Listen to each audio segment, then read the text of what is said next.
Hello बच्चों, कैसे हैं आप सब। आशा करती हूँ ईश्वर की दया से आप सब अपने घरों में स्वस्थ, सुरक्षित और खुश होंगे और साथ ही पढ़ाई भी कर रहे होंगे। बच्चों, आज हम हिंदी साहित्य में पाठ 14 हंस किसका इसका अध्ययन करेंगे। हम इस पाठ में देखेंगे कि किस तरीके से जीवों पर दया करनी चाहिए। हमें प्रत्येक जीव के प्रति प्रेम, दया भाव रखना चाहिए। मानवता का यही धर्म है। जीव जंतु मानव जाति के लिए सदैव से ही उपकारी हैं और वो हमेशा ही मनुष्य को किसी न किसी प्रकार से सुख सुविधा प्रदान करते हैं।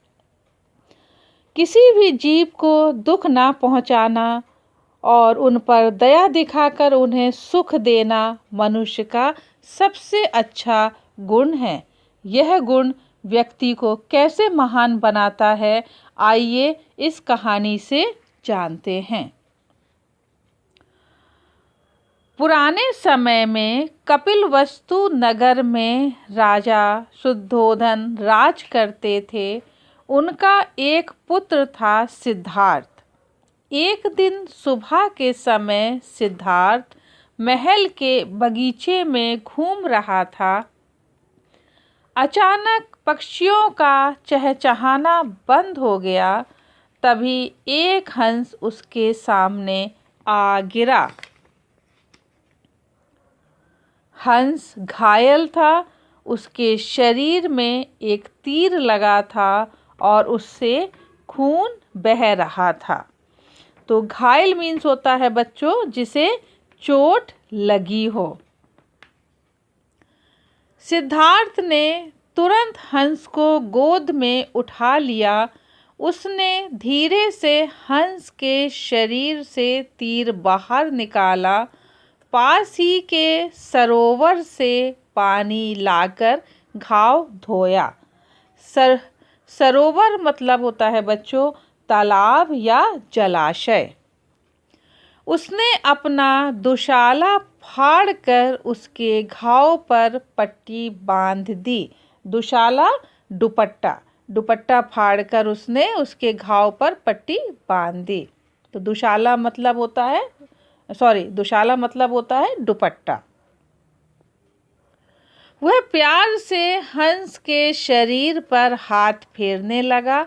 इतने में सिद्धार्थ का चचेरा भाई देवदत्त हाथ में तीर कमान लिए हुए वहां आया। तीर कमान बच्चों, जो कमान होता है वो है धनुष।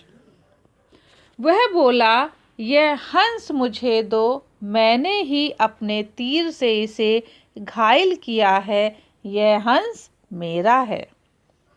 सिद्धार्थ ने कहा, नहीं, यह हंस मेरा है, मैंने इसे बचाया है। हंस किसका है, इस बात पर दोनों में झगड़ा होने लगा।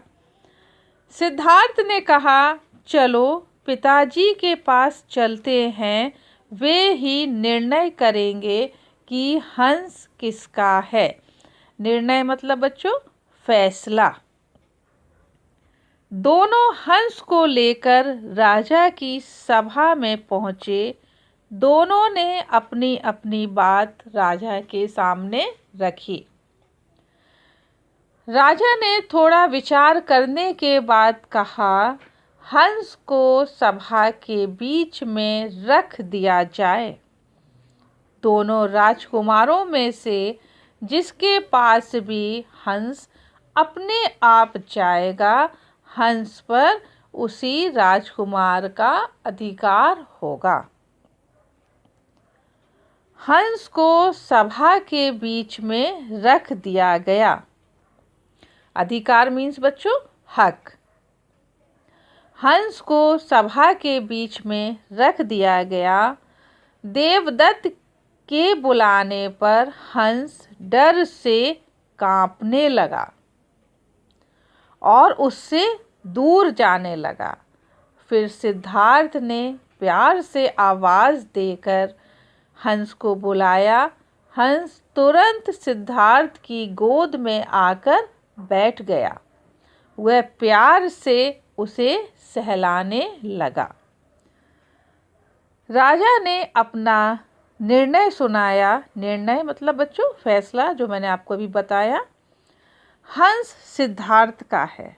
सच है कि मारने वाले से बचाने वाले का अधिकार अधिक होता है। अधिकार, हक अधिक होता है। सिद्धार्थ बड़े होकर महात्मा बुद्ध के नाम से जाने गए। उन्होंने संसार को प्रेम और अहिंसा का पाठ पढ़ाया। तो बच्चों, ये है हमारा पाठ हंस किसका, और आपने ध्यान से सुना। तो बच्चों, जो दया होती है, वह दया जो है वो एक ऐसी भाषा है जिसे बहरे भी सुन सकते हैं और गूंगे भी समझ सकते हैं। हमने पाठ में सीखा कि जीवों को सताना नहीं चाहिए, जीवों पर दया करनी चाहिए और जीवों की रक्षा करनी चाहिए। जैसे कि यहाँ पर मैं आपको और बताना चाहती हूँ, जीवों पर दया नहीं तो पूजा और तीर्थ करना सब कुछ बेकार है। अगर हमारे अंदर दया नहीं है तो हमारा पूजा करना और तीर्थ करना सब कुछ बेकार है। लाख करो पूजा चाहे तीर्थ करो हजार, जीवों पर दया नहीं तो सब कुछ है बेकार। फिर से सुनिए, लाख करो पूजा चाहे तीर्थ करो हजार, जीवों पर दया नहीं तो सब कुछ है बेकार। तो बच्चों, इसका अर्थ है कि जो दया है वो धर्म का मूल है। जैसे मूल के बिना वृक्ष टिक नहीं सकता, वह फल फूल नहीं सकता और उसका अस्तित्व समाप्त हो जाता है, वैसे ही दया के अभाव में धर्म नहीं हो सकता और वह बढ़ नहीं सकता है। तो हमने इस पाठ में सीखा कि हमें जीवों पर दया करनी चाहिए, जीवों की रक्षा करनी चाहिए, पशु पक्षियों को सताना या मारना नहीं चाहिए।